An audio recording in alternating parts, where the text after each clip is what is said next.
Hey, good afternoon, everyone. This is Our Progress, where we infuse purpose, invigorate minds, and ignite change.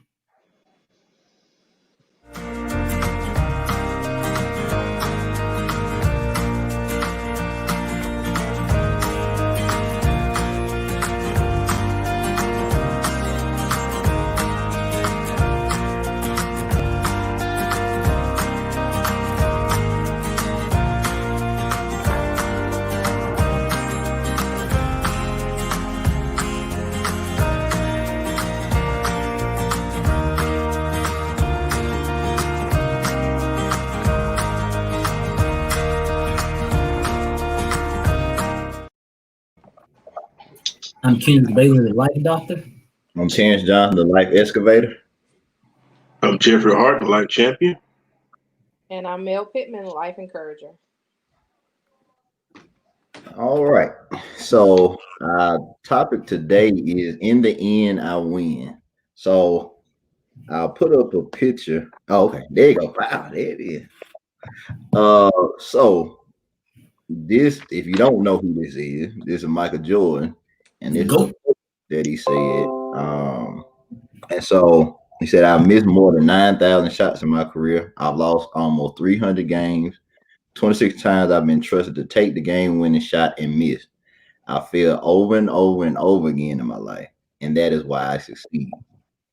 So you look at the picture now. If you're a Bulls fan, basketball fan, NBA fan, you know exactly what this was. This was the game winning shot.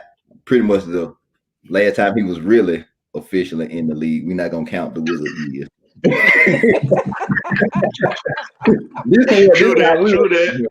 Yeah, this is how we remember him. Taking this last shot. And everybody remembers this accomplishment that he had, how he went out on top and he was a champion. But in the quote that he had, it talks about him failing. So which one has the most weight or is most valuable?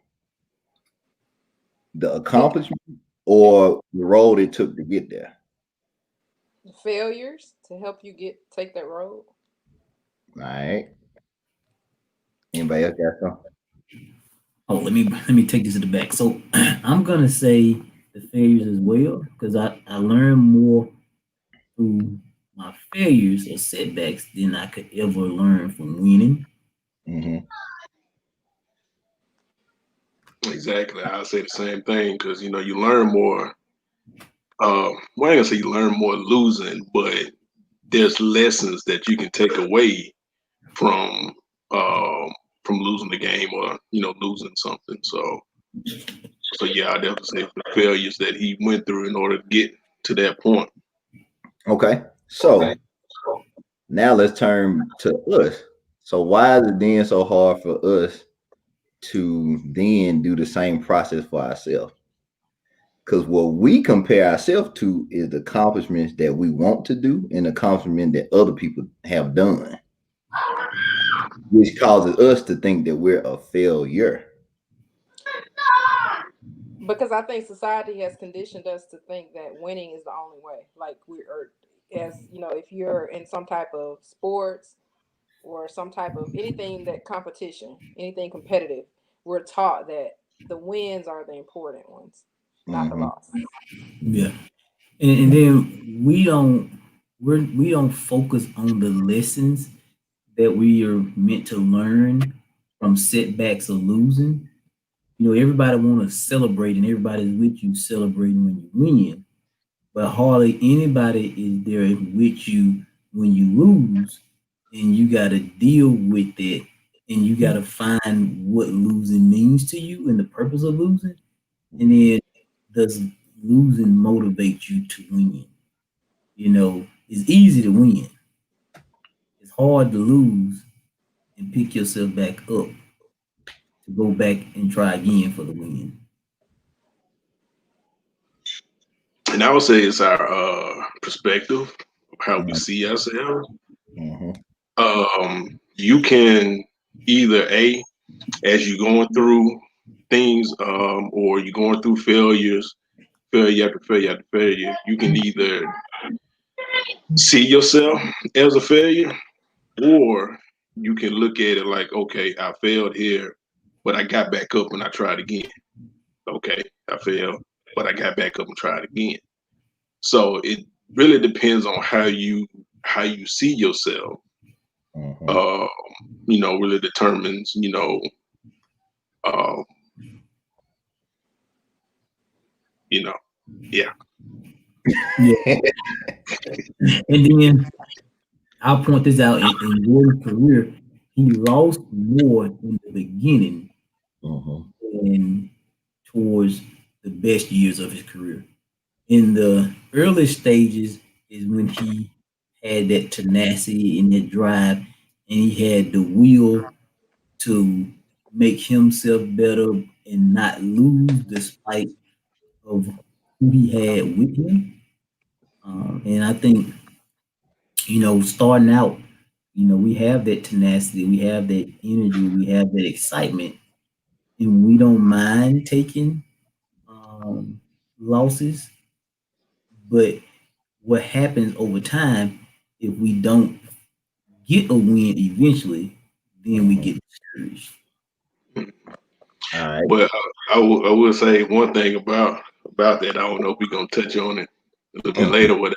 But you said in the beginning, he had to take some losses, in order to get to where he was. But one thing about it, he got fed up with losing.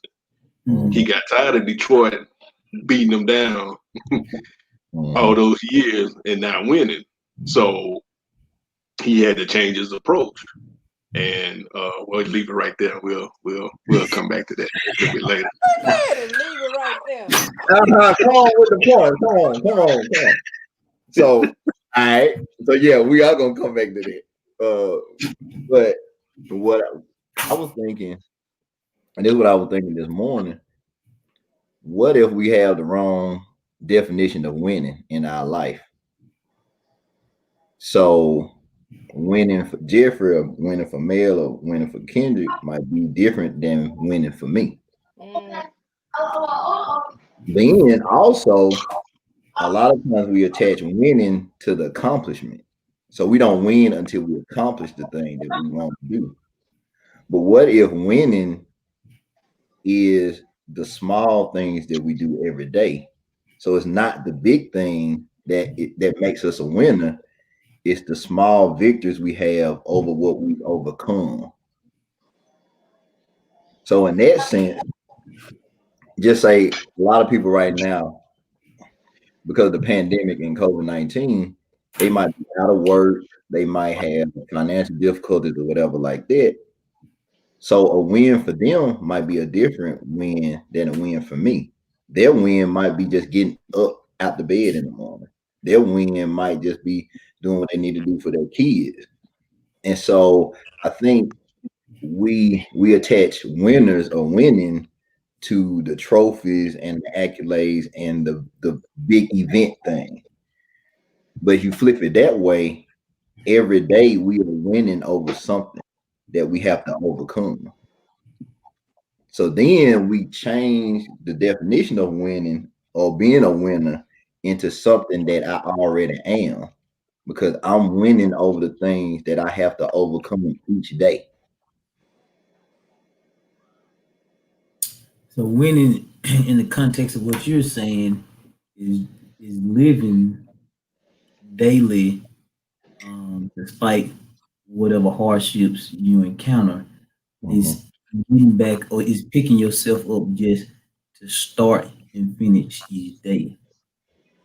So yeah, it does give it another layer to it, and Mhm. I think that is part of it because part of it is some people don't want to get out of bed every day just to start the day, and Mhm. so getting out of bed is a victory.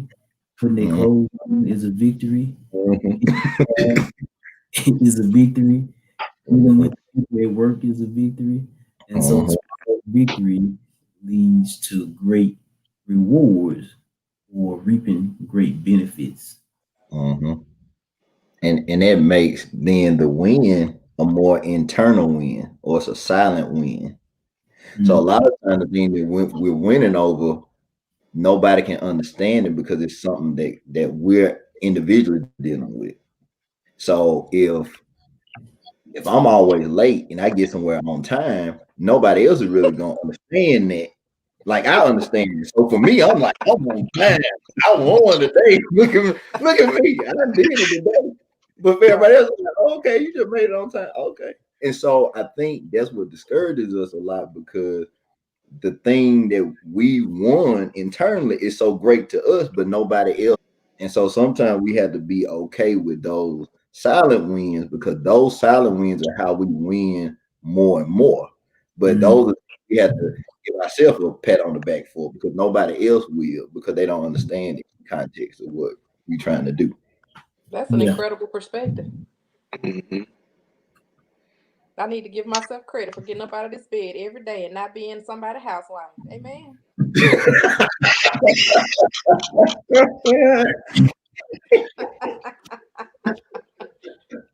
Y'all listening today?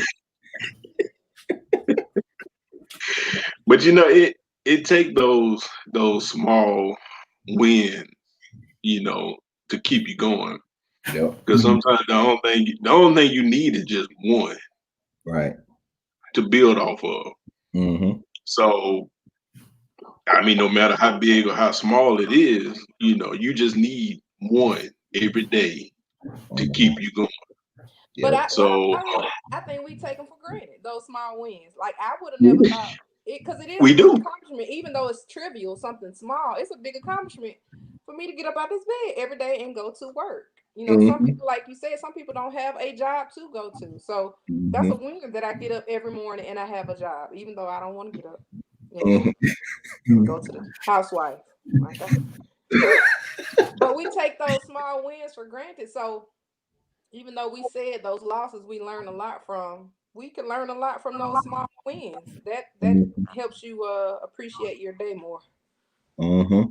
And then also the other piece to it is your small wins are subjective to your current space in life or phase in life. So maybe you had a phase in life where things were in your eyes a little better. So then what you thought was a win was different. But now, in context of where you are now, you have to redefine what a win is for you, because you might not be able to get the same types of wins, and nor do you probably need the same type of win for this season in your life. And so it's redefining that it doesn't take a big thing to have a win, or you don't have to wait till everything comes in alignment like you want to. Every day is a step towards that. But what you're doing, you're making steps, even though it's not as far as what you envision. You are doing a lot. You have to give yourself a lot more credit than what you are. Yeah. And most people look for the big things to happen and they discredit the little thing. Mm-hmm. But what they are, doing is conditioning themselves not to appreciate the small victories, because it's easy to see something big. We pay no attention to the things that are small because they're minute and restrict their importance. And so a lot of time people don't get to big because they discredit the small. And so we have to appreciate, every step in the journey, because each step comes with a purpose, and each step builds, resiliency, but it also builds character. So, it's a saying that, don't watch me while everybody's watching. See if I'm gonna do what's right when nobody's watching. I summarized it now because that ain't how it is verbatim. But basically, that's all right. We take it how you did. You sounded good to us. It was okay. But basically, if you can continue to strive for your best when nobody's watching, and those are small victories, you're gonna appreciate the big victory even more. But you're gonna do more with that big victory too, because that victory is just not for you; it's for everybody that helped you get there. Mm-hmm. Yeah. All right. So I'm trying to see what next part I want to go into. So I'll go here. So like we're talking about the small wins. So each one of us could say it's certain things we want to accomplish that we haven't accomplished yet. And we are striving to get toward those goals. But we feel like we have to be the thing first in order to start doing it. So just like if somebody wanted to be a business owner, they feel like they have to have the building first before they can call themselves a business owner. Or they have to have this first big contract before they become a business owner. But you don't become a business owner by name, you become it by doing it. So the more you do it, the more you become it. So just like me, well, not everybody, but majority of people know I want to write a book. I'm in the process of writing a book. And so for me, I was like, well, I can't really call myself a writer because it ain't happened yet. And the book ain't done, But in the process of if I'm doing the action, I am the thing that I'm trying to be. So if I'm writing, I'm a writer. Just like with Maya, when she was teacher. So like the thing that we're doing, we become the thing. But we don't have to wait till we fully become it to actually be it. Yeah. That's what trips a lot of people up, because it's like they're not fully the thing that they want to be, but they're doing action steps towards it. The action steps you're doing is reflecting what you really are. That sounds like we're looking for external validation though, because like Right. like you, for example, you're saying you're not a writer Mm-hmm. because you don't have a published book, because Yeah. other people can't see the final Right. copy of your book. Right. Yeah. And so most people miss that they are what they're good at, but your practices help to determine who you are and define your circumstances. So your practices help to determine who you are and they define your circumstances. Because whatever you're good at, most people would say you're gonna practice doing it. And so, like I said, you already know that you're a writer because you write all the time, read. But we don't give ourselves credit until everybody can see what we've done. So it's kind of like, hey mom, hey dad, look at what I did. Or hey world, look at what I did. Versus telling self that you've done the things and you're required or it warrants you to wear the title of whatever you call yourself. And so people can have many names, people can have many layers to them. And so whatever you call yourself, you've earned because you put in time, to do it. So I guess another way that you can put that, with the saying perception is reality. So however you perceive yourself right now is your reality. Yeah. So, like T, like your example, if you perceive yourself already as a writer, eventually that will become your reality. You will be a writer. And so it's just like, hey, if I got a goal to be a millionaire, that's my perception. Even though sometimes reality may be, I ain't have but $2 in my account, but in my mind, I'm already there. That's the perception that I have to have in order to get there. And so you have whatever perception that you have to have that first before the reality of it can really come into fruition. So that's the same, perception is reality. So whatever you perceive will eventually become your reality. Yeah. What you were saying then, it made me think about a point I was going. So you connected the dots. so what you saying had a lot to do with the mindset. So like for you said, okay, I'm gonna be a millionaire. Well, the mindset you got to have is one of a millionaire. So if that's what you envision for yourself, then your thoughts have to align with those that are millionaires. Just like for me being a writer, I have to align my mindset with those that write. And so then the things that I do before my actions reflect the thing that my mindset is now envisioning. And so and it was something I was going to ask earlier, but now you kind of painted the picture. So just like with Michael Jordan, he didn't become a champion through that shot. He became a champion when he first envisioned it. Yeah. So when you envision yourself in a place, that's when you already have it. Just like for me, when I was in getting my doctorate, I envisioned me walking across the stage. And I would literally go on the Palm Bridge and run every morning, and I would envision that. Me walking across the stage and getting hooded and all that. And then when it came time to graduation, it happened the same way I envisioned it, to the point where it was like, oh wait, I'm here. This is it. This is it.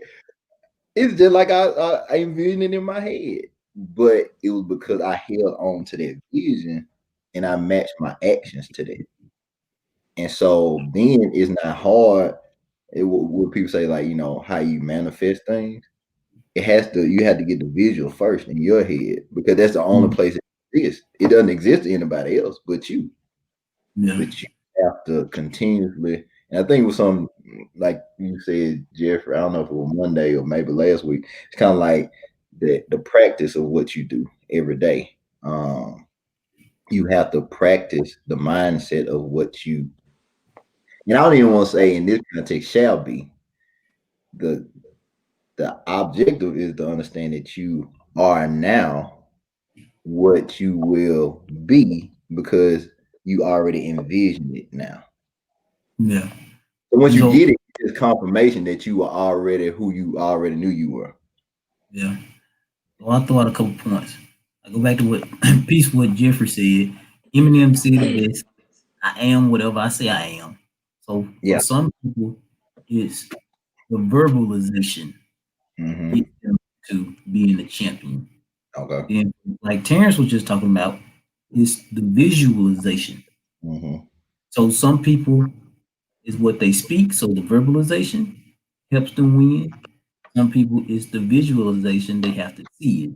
And so what I was writing down, what's the mindset of a champion? So when Terrence said we were a champion, I smiled because he was going down my lane. What's the mindset of a champion? Champion has to know that they are a champion before they ever get there.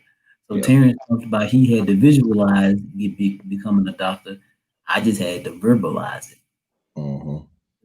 Me and Terrence had talked about it a whole lot, and I just went going for it. Long time. I just ain't have no time. I ain't have no time to go to school to be a doctor. I was like, look, I have no time for that. I got too much going on. Yeah. And I was not deterred in my encouragement.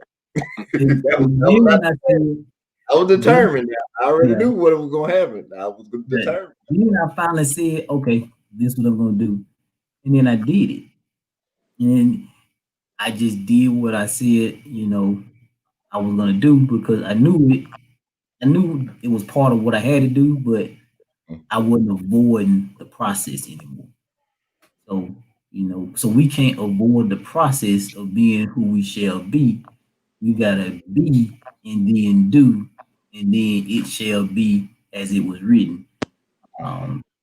But champions are born every day. We just don't know it.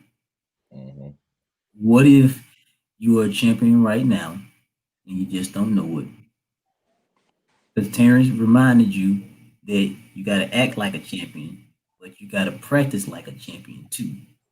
So what if I told you the only reason that you don't feel like a champion and you don't know that you're a champion is because your practices are out of alignment?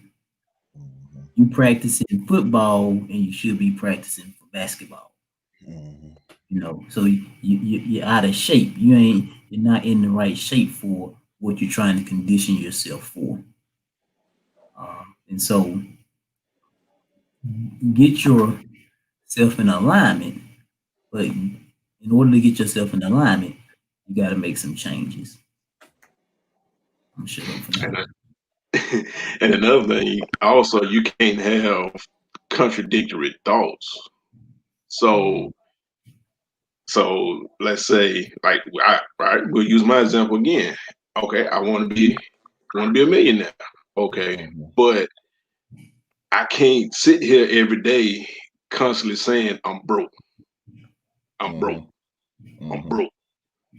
So no matter what it is that you want to be, or like Kenya was saying, if you want to be a champion in a particular sport, you can't. Let's say MJ had the thought that he wanted to be a champion, but every time he went into the gym to shoot, he's like, oh, every shot he throw, oh, I'm gonna miss it.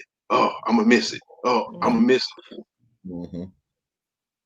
You forever gonna be stuck because you got two contradictory things going on. You can't move. So that's another thing. You also have to, realize, whatever it is that you want, you can't contradict yourself, by saying something totally opposite. Yeah, you can't be a champion if you think you're a reject. Say it again. Say that again. Say that again. Say that again. Say that again. Can't be a champion if you think you're a reject. You can't be a champion if you think you're a failure. And I meant to say you can't be a winner if you think you're a reject, but champion, winner, either one. Can't be a winner if you think you're a reject. Yeah. They're just like, just with anything. I mean, you can't be a starter with a bench mentality. No. That's it. What you got, Mel? You in deep ponderization over there. I'm over here envisioning myself being a housewife.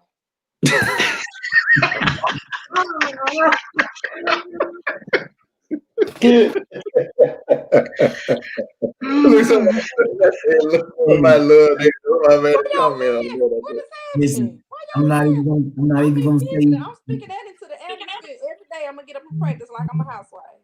I'm not even gonna talk about the visualization. Good morning, I got honey. Good morning. What would you like for breakfast?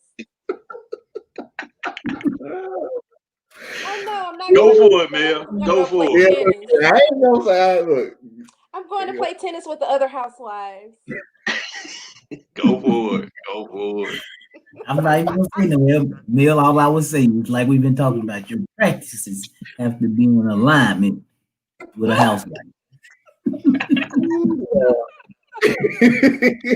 Real Housewives of Mississippi. So I will leave it there.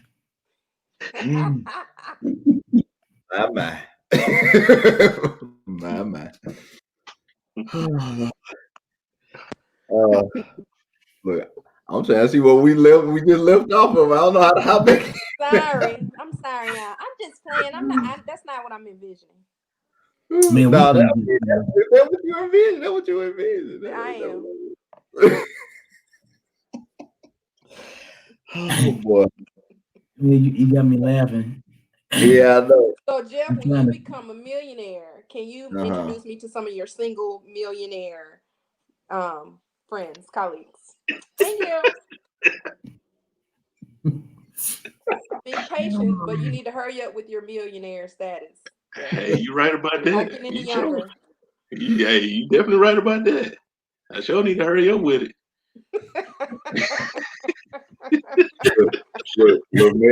Mel says she's trying to get flued out. She's trying to get flued out somewhere. Period, Pooh.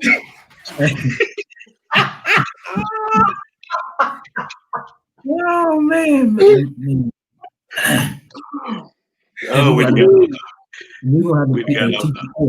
gonna have to teach a course.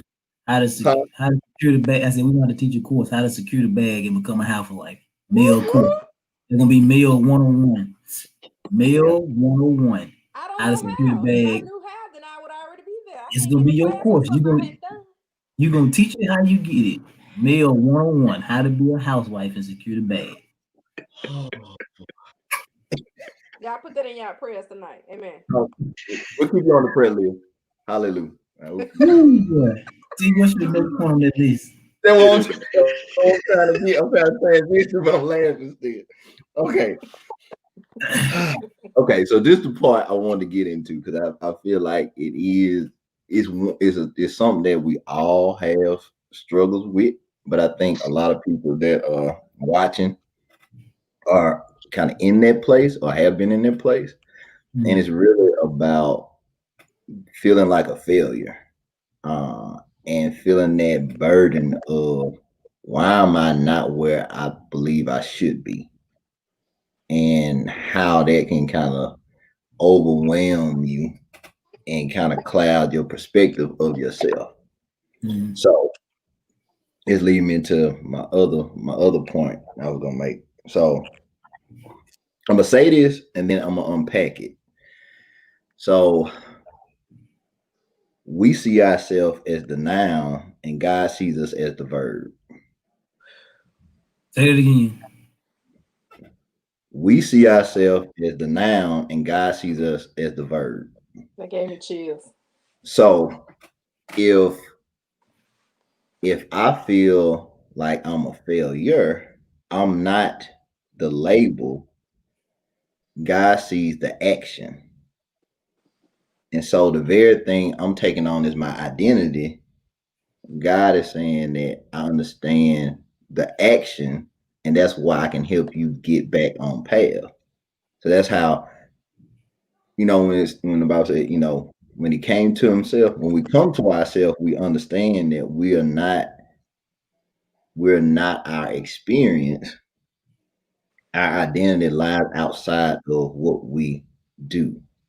When we always think that identity is what we do, that's when we can feel like we failing in it. So, like, take myself for instance. So for me, I've been on this journey trying to redefine how I help people. For most of my career, I've been a therapist or a counselor. Then I was a professor, teacher. And none of those things felt like they fit me now or fit the way I wanted to help people. So I've been on this journey for about a year and a half, probably longer than that, about 2 years, really trying to figure out, one, what to call what I do, and two, what was the process, what was it? And it's been a lot of struggle in it. And there's been times where I felt like a failure because I was like, I would have these consultations with people and they'll love it and then they wouldn't come back. Or I couldn't get people that would pay for what I was doing. They would, interact with me and they'll help them and they move on, but I could never really make it sustainable. And so then, and me and Kendrick, we made a conversation around too. I was like, man, I told him that specific, I was like, man, I just need a win. I need something to work. You know what I'm saying? I've been trying to do this for so long. I've been having these starts and stops all these different times. And like, man, I know it's for me to keep helping people, but I know it's not for me to do it the traditional way. But what I didn't realize is every time I was going and seeking out people, well, not even seeking out people just kind of coming into my path, I was still doing a piece of it because I had to form the process. So every person I was interacting with, I was still helping, but it was helping inform my process for when it came the time for the right people to come that would be able to pay.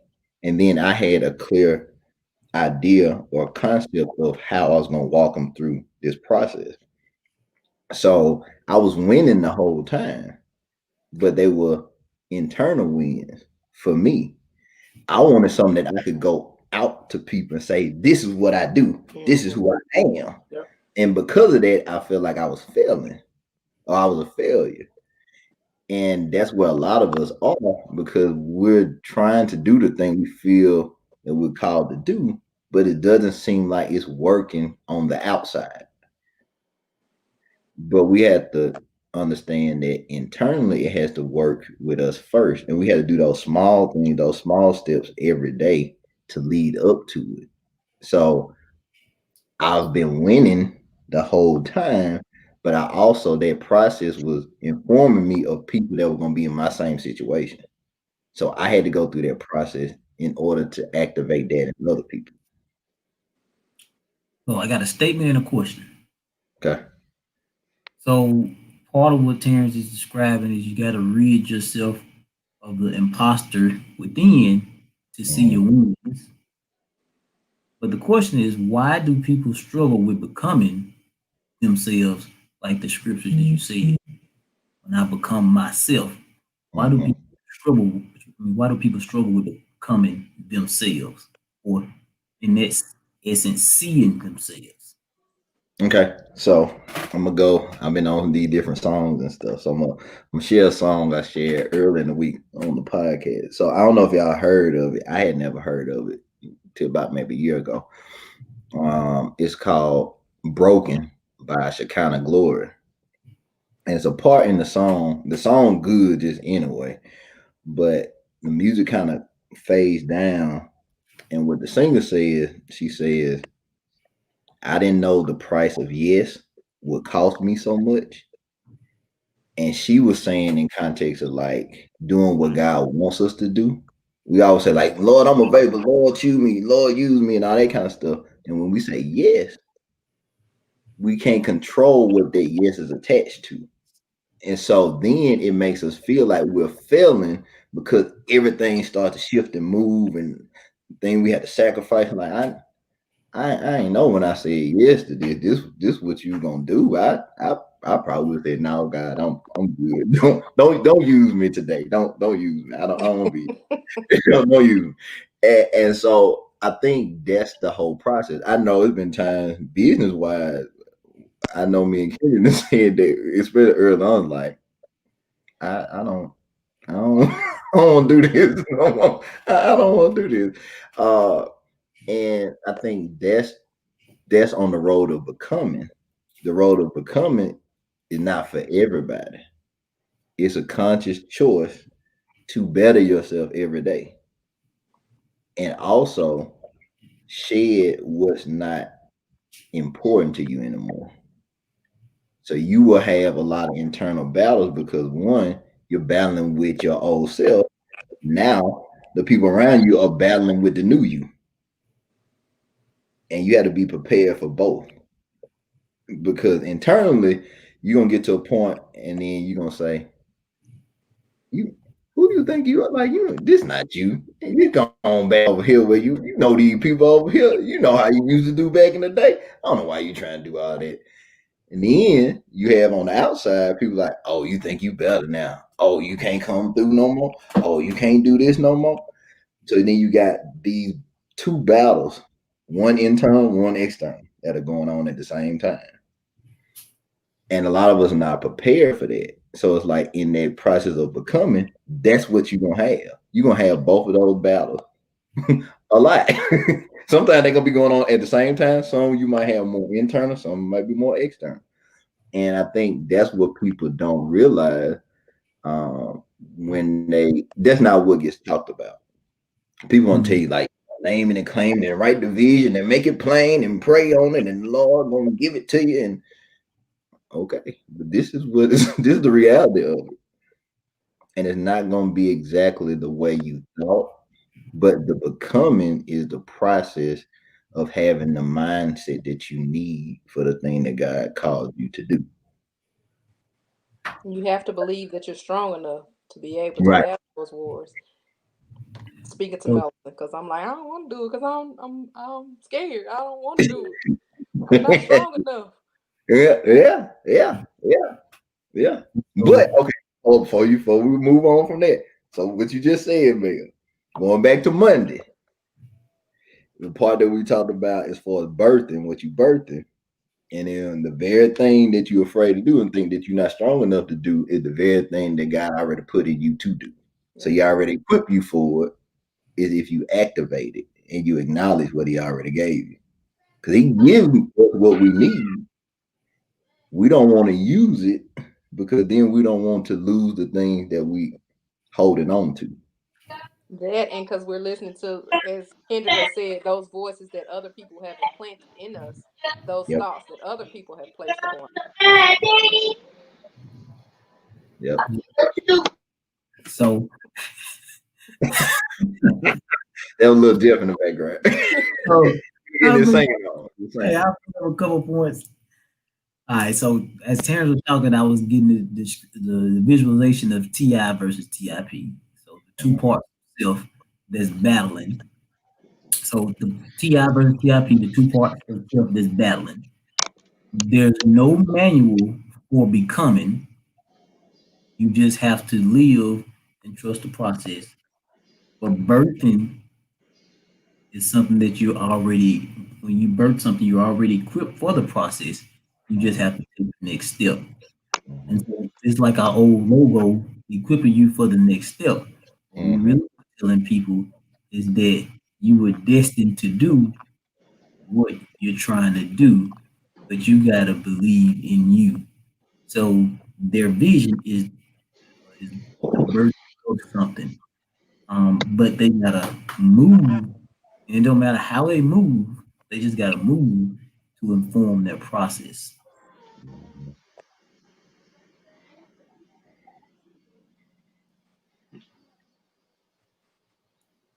That's the only thing that's the one thing that we can't tell people.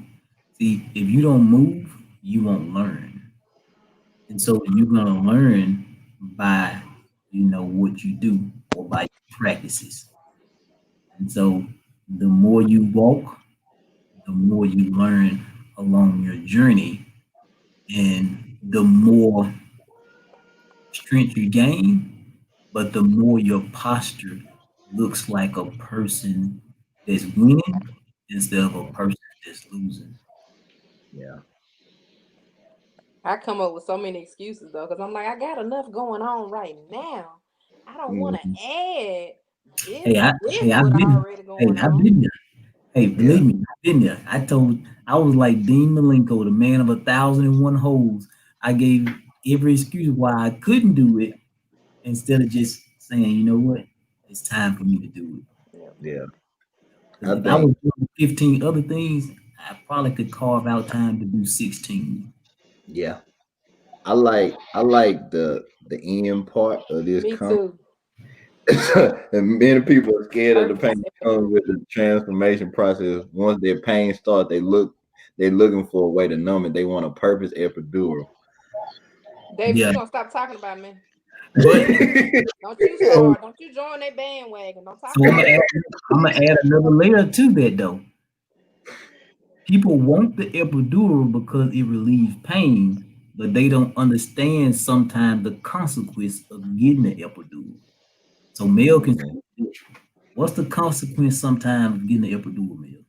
You be shaking afterwards, you're weak. Sometimes you end up having long-term back pain because of the epidural. And isn't it if they hit the wrong spot, you can be paralyzed? Yep. Yeah. So David said a mouthful. And I don't Yeah, know. no, that was good. That was good. That's why I had to put it up when I saw that purpose epidural, because then that's just like how it's almost like a participation trophy. That's what everybody want now. Everybody want a trophy for everything they do. I Hey, showed look up. at me, look at this. And that's what that in the process of your purpose, that's what that purpose epidural is. It's just like, ooh, let me give you a trophy for this or whatever like that. And you gotta understand the pain of it is the thing that's producing what will be needed to then help other people in their process. So it's almost like when you crush something, you crushing it, and if it has something inside of it, the the substance of it comes out, it flows out. And so if you've never been crushed, then how can you ever get what's in you out? Like See, Jesus Christ, he was without sin, yet he came down here as a man to Mm-hmm. endure as a Mm-hmm. man so that Mm-hmm. he could relate to us as Yep. a man. Yep. yeah. Yep. And as Terrence was talking, I wrote down this statement. The pain of losing allows you to forge the winner within. You know, Okay, say that again. the pain of losing allows you to forge the winner within. You know, because with forging something, that's a process, but you got to understand the purpose of that pain in order to do it. Like forging like blacksmiths when they forge like swords or Yeah. whatever, they gotta So endure that heat, yes. endure So, that hammer, that sledgehammer is heavy. They gotta go through that pain, but so the end result is a so beautiful piece of we art. can use another word for forge is to create. So forging is creating. So the pain of losing allows you to create the winner within. Because it takes force to forge something. Mm-hmm. And so you're repurposing that pain and using it for energy or purpose.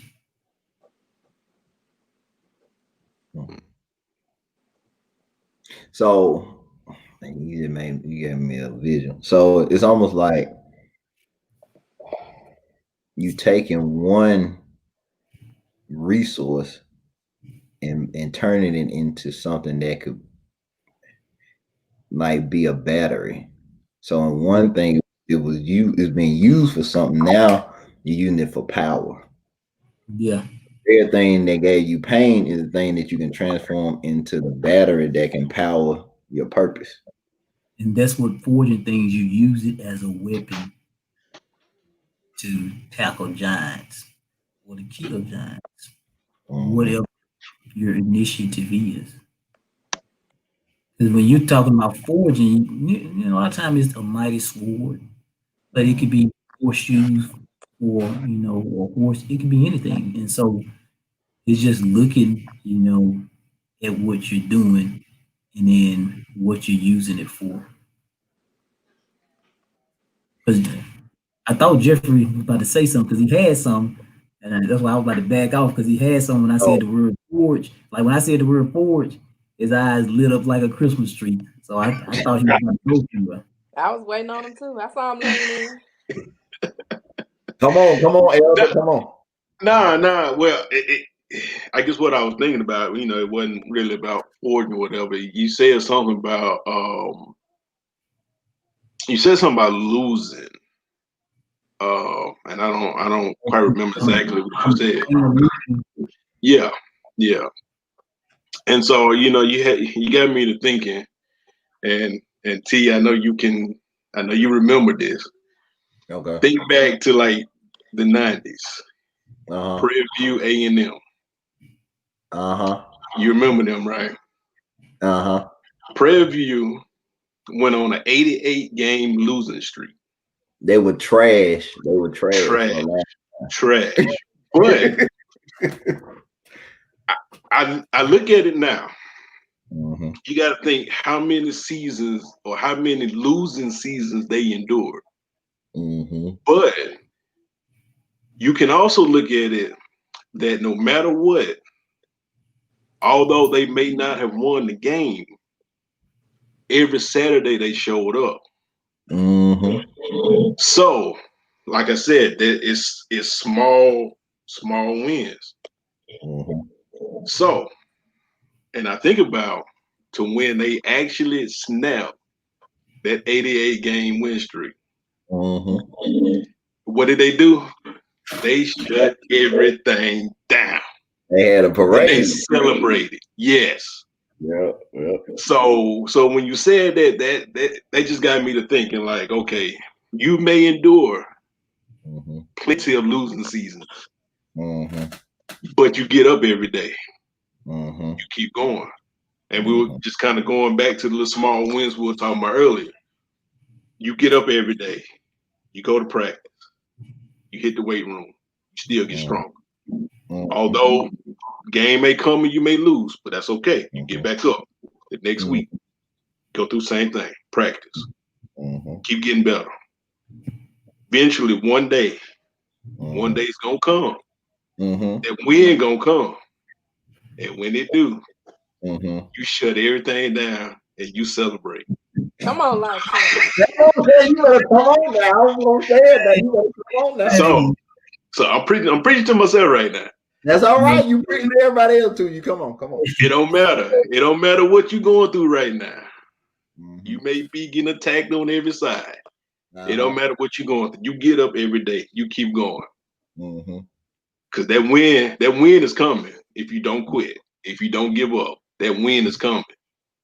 Hey, Mel. And when it do, you shut it down and you celebrate like nobody else's business.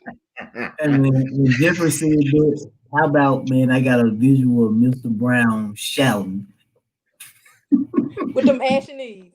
And you know how he be acting a clown, shouting. Hey, that's what I got a visual of Mr. Brown shouting and showing out. Oh. So Jeff, you came on through a champion for us, didn't you? Amen. Yeah, I knew he was gonna do it today. Look, that's why I set up the Michael Jordan stuff. See, I was setting it up. I was setting it up. I knew you gotta talk about football. Jeff gonna come in with football. You gotta talk about. You should have put somebody on there. I had to find a way to make it relatable. I had to find I know. Because you're a life champion. That's what there it is now. What am I doing? Hold up. But that ain't where the story is, though. You gotta think now. All right. They broke their losing streak. That's right. Every other season after that, they kept winning. They may not won as much, but they built off that first win. And they kept going. And I think, I don't know, a few years ago, they eventually won the SWAC, didn't they, T? They did. So there's a lesson in that. No matter what you endure, take that first win and you celebrate. You get that feeling in you and you keep going. Because eventually more wins going to keep coming. You're going to get that championship. And you're going to get that championship. Sounds like Jeffrey winning today. Look, I want to shout around this room now. I want to shout around this room. I almost threw my phone. Come on now. Hey, we really got to do much today, T. Jeffrey. I'm telling you now, I did this on purpose now. Hey, between Jeffrey and look, what? Silently. I'm silently alley-ooping now. Hey, between Jeffrey and David, they showing out today. Because I look, y'all got me stirred up now. So I got tired again to what I said earlier about MJ. He got tired of getting whooped. Yep. He got tired. Okay, if you watch the documentary, you'll show, man, them Pistons were whooping his tail every game. And they knew that's how to get him. Beat him up. That's what life gonna do to you. It gonna come at you. It gonna beat you up. But what do? You go and you take those experiences and they make you stronger. What do you do the next season?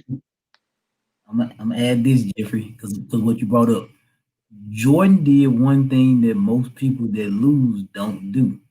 He respected his losses. Yep. After every loss Jordan had, he showed in the Last Dance, in the playoffs, he went to the team that beat him and he showed them respect. Regardless of how low he felt, he always respected his losses. And when you respect your losses, it sets you up for a win. Let me add to what you said. I'm gonna let you go, Jeff, because I think you're finna go somewhere too. I'm finna alley-oop you. So let's go back. So it's not even about Jordan in the NBA. You got to go back to Jordan in childhood because he was smaller. He tried to get the basketball team and he wasn't good enough. And they told me he wasn't good enough to be on the team. So then he used that negative event and transformed it into the power he needed to empower himself to be the champion. Now, he could have allowed that to kill it right then. But that's when he became the champion then, because that's when he got the drive to be what he will be. Yeah. And I'm gonna take it one step before that. The person that used to beat Jordan all the time was his brother. And that's who Jordan always looked to be his hero, or when he used to call him, that was the best player. And that's when he learned to gain his father's affection and attention too. Because he learned that if he didn't, if he respected losses and he kept trying, he was going to eventually conquer or get what he was, looking for. And so, yeah, Jeffrey told y'all a mouthful today. He ain't doing that. We got some more. He got something else to say. Yeah, we got some more. Don't cut him off. Go. I got one more thing, and then I'm gonna be done. Hey, one of my favorite movies, Training Day, and one of the scenes. I can't quote it verbatim because this is a family show, but we got you. Denzel toward the end, the whole y'all know the scene. I ain't seen it. And so, what did he say? He was like, something to the effect of, I don't care. I'm winning anyway. You can shoot me, but you can't kill me. And that's how you got to get up every day and tell life, you can shoot me, but you can't kill me. I don't care. I'm winning anyway. In the end, I win. I'm winning. Come on. So, no matter what come at you, because trust me, the shots coming. They coming. But you got to look at them. You got to stand there like, you may shoot me, but you can't kill me. I'll see you tomorrow. I'm coming back. Keep shooting. I'm winning anyway. I'm winning. All right, y'all. Be blessed. Y'all go ahead. Let's play.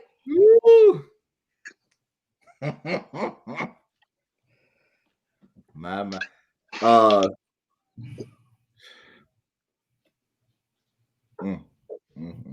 You don't know what to say? I'm just letting that sit. Now, y'all. That's good. Now, that's just good. That's Every good. Thursday, y'all come on here and y'all let the Holy Spirit use y'all. Thank you. This Jeffrey Day today, this is when he realized he was the champion. That's what all I'm gonna say. That's all I'm gonna say now. Amen. But like T said earlier, it's a process that you had to go through. There's some things that you're gonna go through that's gonna get you to that point. It's gonna get you to that point. Like I said, you're gonna be attacked each and every way. That's right. But like you said, you have to see yourself as a winner. And you got to get up every day and realize that. So all of that was preaching to myself. If somebody got something good out of it. You were preaching that. You were just letting God use you. I'm just telling you now. You can feel that thing. I don't know about nobody else now. Okay. So we had to end and call this discussion a new term. It will be the metamorphosis. That is the ending of the end I win, the metamorphosis. My. So yeah, Although T, you didn't say it plenty of time. Although life may be undefeated, that's right. Now it may defeat you, but you still can win. You still can win, regardless. You still can win. I'm just ready. I'm just ready for, I don't know what tapes you got, whatever you gonna have next. I'm just ready. Whenever you ready, whatever you got coming next. I just want to be in the number. That's all I want. What I say Monday? I won't. Okay, now you better come on now, man. We said it. We spoke this thing. Gonna walk into it. So that's right. Look, we got more than 2 or 3 up in here today. We're gonna touch and agree on that. Okay. Now the global. Okay, now. All right. All right, now. All right. Look, now you can't say you don't know what it is, what you got. That's all I'm saying. That's what I'm saying today. That's all I'm saying. Y'all don't stir me up now. I'm trying to Don't be up today, because y'all know I'll go another round now. I go another round. Don't stir me up now. Save a little bit for Monday. Yeah, I'm save for Monday. Man. Now. Look, what we gonna talk about Monday? I guess that's the thing. Woo. I told you that. I told What she you. say? You No. made it make sense. I look. What we can say it now? What I we ain't can gonna say? say somebody told you that, but Okay, now. All right, now. Y'all better. Yeah, we fired up. Y'all cute. Y'all cute me today. Yeah, look, and then look. Jay say got Dion too. Don't play with us now. Don't play with us. Don't play with us now. Hey, Don't play with us. AT, the degree may say Mississippi State, but deep down, fired up, J Look, what they say about you and me in the yearbook? They said Jeffrey and Ten's gonna be seen later like sneaking in the JSU game. That's what they had in the yearbook. And that's what we're gonna do in the spring now. Just know I'm gonna be there at the Southern game. Just know. I'm in the number. All right, yeah. All right, well, let us end for the day. Y'all can catch us again on Monday. You see how Kendrick trying to wrap us up? He trying to wind us down. Yeah. I'm gonna wrap y'all up. We're gonna start with another conversation on Monday. As always, our progress we improve purpose, invigorate mind, and ignite change. Hopefully, you have been transformed by the discussion. God bless. See you on Monday. y'all be blessed. Have a good one.